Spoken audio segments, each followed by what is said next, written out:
देश भर में लॉकडाउन के बीच विभिन्न राज्यों में सड़कों पर उमड़ी हजारों लोगों की भीड़ ने केंद्र और राज्य सरकारों की चिंता बढ़ा दी है। नेक्स्ट, यह भीड़ उन प्रवासी मजदूरों की है जो कामकाज बंद होने से सड़कों पर आ गए हैं और शहरों से पलायन कर घर लौट रहे हैं।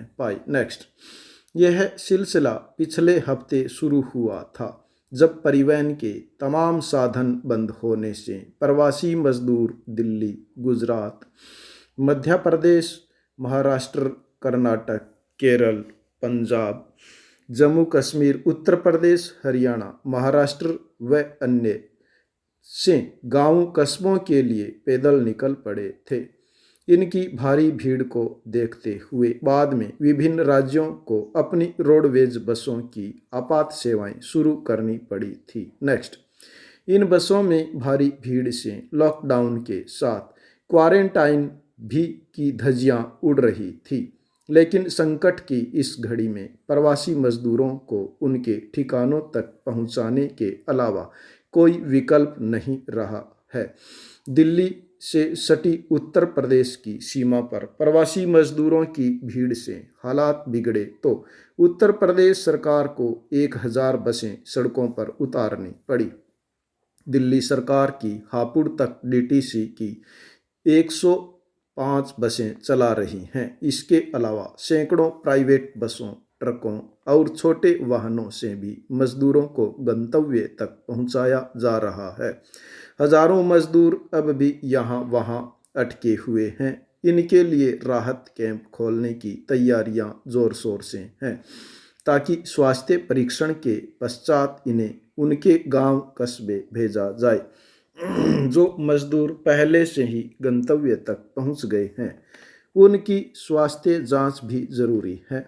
इस तरह की जांच फिलहाल शहरों तक ही सीमित है। इसका दायरा दूर दराज के गांव कस्बों तक बढ़ाने की जरूरत है। कोरोना के खिलाफ युद्ध में जुटी सरकार के लिए प्रवासी मजदूरों की गुजर बसर के बंदोबस्त करना भी कड़ी चुनौती है।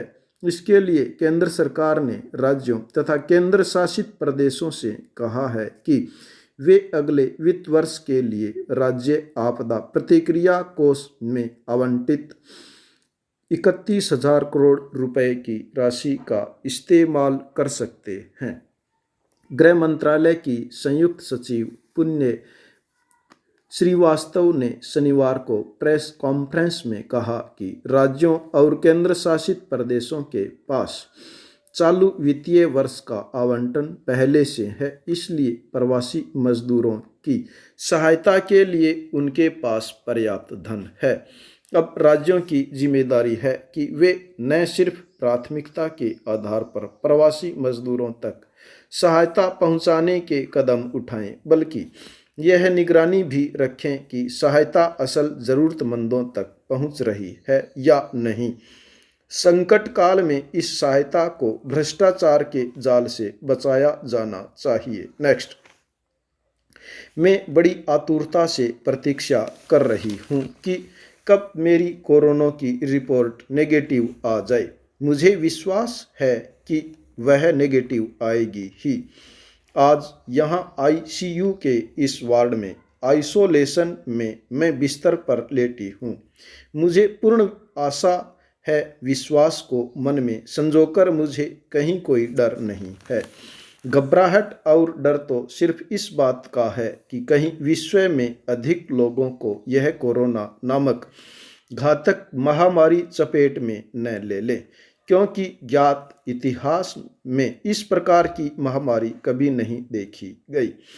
मैं जब प्रतियोगी परीक्षाओं की तैयारी कर रही थी तब मैंने पढ़ा था कि प्रत्येक कार्य का एक कारण अवश्य होता है और यदि उस कारण का पता लग जाए तो हम किसी भी प्रकार से उस कार्य को होने या न होने देने का निश्चय कर सकते हैं।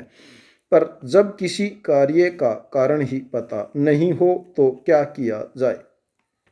ऐसे में जब तक उसका कारण पता न लगे तो उसका इलाज भी संभव नहीं हो पाता है।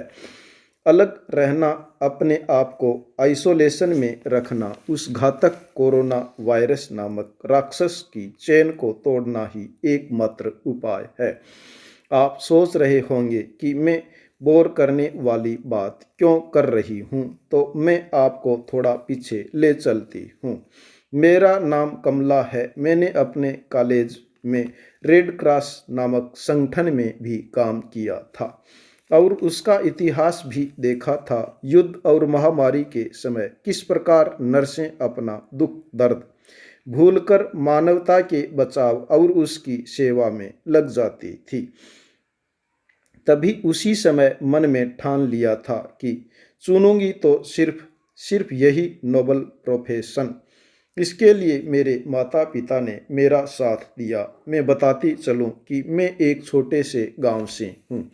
मेरे परिजनों में कठिनाइयों से मेरी नर्सिंग की फीस जमा करवाई थी, क्योंकि घर की स्थिति ऐसी नहीं थी पूरे कोर्स की फीस जमा करवा सके। मन में उल्लास ले माँ का आभार कर अपने गांव से 206 किलोमीटर दूर नर्सिंग कॉलेज में प्रवेश लिया।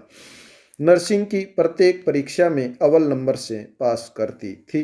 फिर इंटर्नशिप से मैंने जानबूझकर नाइट शिफ्ट ली कि कर्तव्य का जज्बा कमज़ोर ना पड़ जाए। फिर तो स्टाइफंड भी मिलने लगा। प्रशिक्षण के दौरान विशेष रूप से मैंने संक्रमण के रोगियों की देखभाल विषय इच्छा से चुना। प्रशिक्षण के समाप्त होते होते सरकारी रिक्तियों की विज्ञप्ति निकली। तुरंत ही फॉर्म भर दिया। नर्स का परिधान पहनने और रोगियों की सेवा करने का जुनून हृदय में ज्वार की तरह ठाटे मार रहा था। नेक्स्ट, रिजल्ट आते ही घर में खुशियों से अपने मोगरे की पोटली खोल दी। जिला अस्पताल में नियुक्ति हो गई। वहीं स्टाफ क्वार्टर में रहने लगी। हफ्ते 15 दिन से गांव आती। घर पर मेरे विवाह की बात चलने लगी थी। एक दिन माँ का फोन आया। छठे दिन अचानक मुझे सांस लेने में थोड़ी तकलीफ होने लगी। गले में खराश, थोड़ी ठिठुरन, देखा तो हल्का बुखार भी महसूस हो रहा था। जांच की गई। मैं कोरोना पॉजिटिव हो गई थी। मेरी आंखें जैसे पत्थर की हो गई। इसलिए नहीं कि मेरी रिपोर्ट पॉजिटिव थी, बल्कि इसलिए कि मैं रोगियों की सेवा नहीं कर पाऊंगी। मैं अभी आइसोलेशन में हूँ। पता चला है कि गांव से मेरे दादा दादी, माता पिता, नाना नानी, भाई बहन आदि सबको अन्य जगह आइसोलेशन में जांच के लिए भेज दिया गया है। जरूरी है कि ऐसे परिजनों की जांच के लिए अलग रखना चाहिए, ताकि इस कोरोना नामक राक्षस की चेन टूटे। अपनी मौत मरे ये कोरोना। अभी रात्रि के 11:30 बजे हैं। मैं सोने का प्रयत्न करती हूँ। आप भी घर में ही रहें, पूरी नींद लें।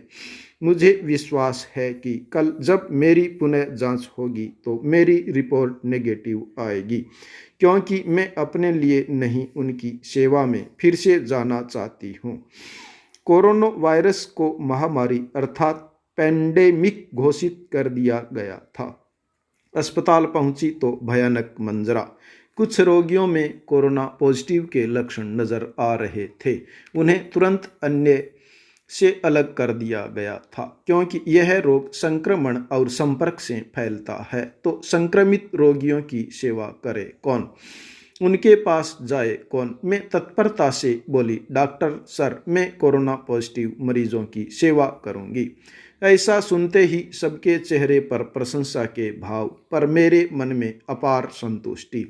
बचाव के सभी एहतियाती उपाय, सैनिटाइजर, मास्क आदि से लैस हो मैं लग गई मनोयोग से सभी कोरोना पॉजिटिव रोगियों की सेवा में दिन रात। मेरी आंखें तीसरे दिन खुशी के आंसू छलक पड़े जब उनसे मैं 5 रोगी ठीक हो गए थे। लेकिन होना कुछ और ही था।